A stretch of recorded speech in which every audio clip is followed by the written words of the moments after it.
Partie 3.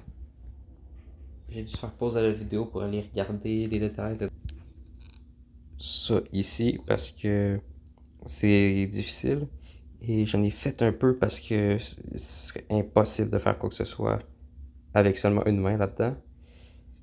Donc, le bras ici rentre dans la fente. Le bras avec le rasoir rentre dans la fente qui est là et ressort ici. On a ici, dedans la pièce de plastique, dedans cette pièce de plastique là, un trou où est-ce qu'on peut venir insérer la tige de métal qu'on voit ici.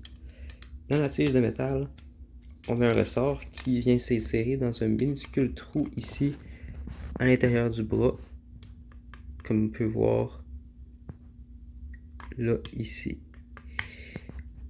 Les vis ici ont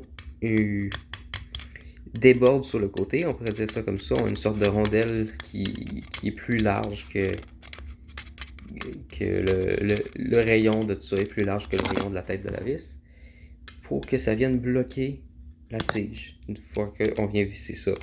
Et la tige va dans le petit creux qui est destiné à l'accueillir ici. Un système assez complexe que, en plus, c'est avec des ressorts, donc j'aurais pas pu faire ça avec seulement une main.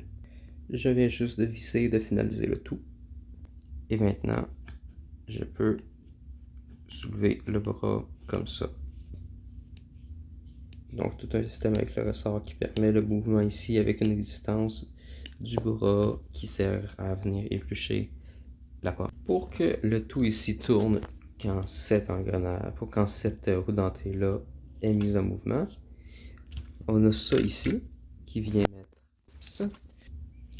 Cette pièce ici, on vient mettre tout le système comme ça ici. Vous voyez, avec la forme ici, ça a seulement pu rentrer comme ça. Donc je fais ça et ici, c'est l'espace pour rentrer. Je viens rajouter la roue dentée ici et je viens chercher la vis qui va dedans le système et je peux venir visser le tout. C'est la partie la plus compliquée du système, surtout à cause de ça ici. Je viens ensuite insérer cette roue dentée avec la plus petite directement reliée à la plus grande par son centre dedans dedans la tige dédiée, non pas comme ça ici, dedans la tige dédiée à son fonctionnement, ce qui fait tourner les deux. Finalement, ça peut venir se placer ici comme ça. Et voilà, ils sont réassemblés. Je vais revisser ici et ici pour garder le tout en place. Les vis ont été mises et nous voilà maintenant avec ce que nous avions au départ. Un système qui permet de tourner ça ici et qui fait tourner ça comme ça. De cette façon.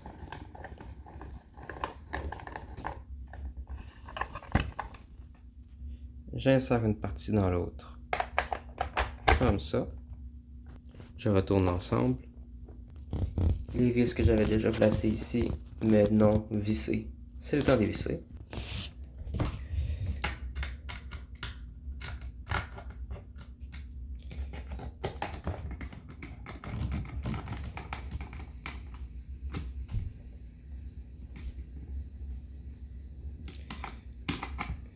Voilà.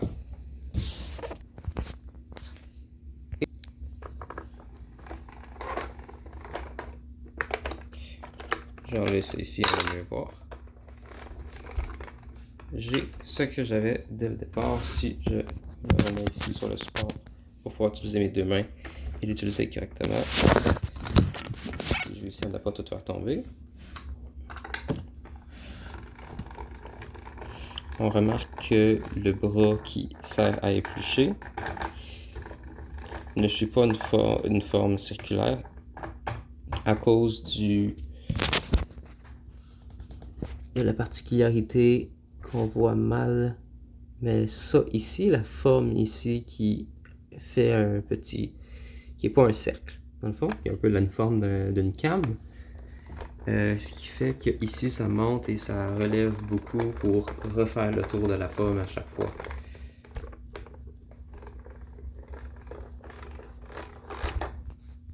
Pour finir le démantèlement, je vais nommer un peu les organes moteurs intermédiaires guidés. Donc ici, manivelle avec la liaison à cette roue dentée.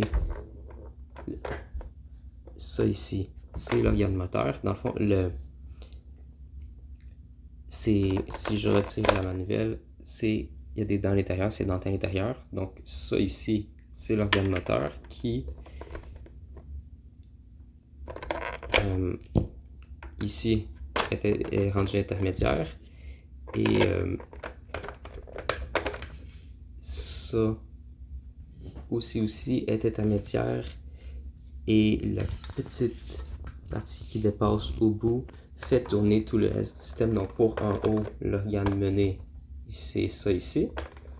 C'est tout le disque ici avec le bras qui est relié. Et par en bas, donc moteur, intermédiaire, intermédiaire, intermédiaire, intermédiaire et moteur. Pas moteur, mené.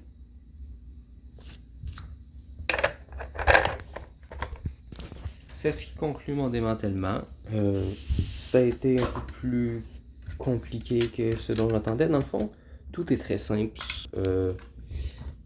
Cette partie-là ici, avec le ressort et la petite tige de métal qui est plus complexe que le reste. Le tout, c'est vraiment juste des roues dentées qui mènent une l'autre vers deux mouvements finaux. Donc c'est ça un peu la spécialité de tout ça, c'est que je tourne ça ici, le moteur, et ça a deux organes menés, deux destinations finales du mouvement. Donc le seul mouvement que je fais ici occasionne deux fonctions, les deux fonctions nécessaires pour peler la pomme. Tourner ça ici et le faire remonter le haut de la pomme. Comme on a vu ici, ça tourne et ça va faire le deuxième étage, le troisième étage, quatrième étage, cinquième étage. Et en même temps, la pomme tourne sur elle-même parce que ça ici ne fait pas le tour de la pomme comme ça. Il fait juste lentement monter comme ça dans une courbe parce que une pomme, c'est pas plat, c'est plus... disons, on séparait la pomme en plein d'anneaux qui montaient. L'anneau ici a une beaucoup plus petite, diamètre beaucoup plus petit que celle-là ici, et que celle-là ici, et que celle-là ici. Donc les anneaux qui ont, disons, ici on pourrait en avoir un, ici on pourrait en avoir un, mais de plus en plus, ça c'est plus petit, vers le centre, c'est là que c'est le plus grand diamètre, la plus grande circonférence, et vers le haut, on revient au point de départ environ. Si la pomme était parfaitement une boule, ça serait ça, mais c'est pas une forme exacte. Donc voilà, c'est tout.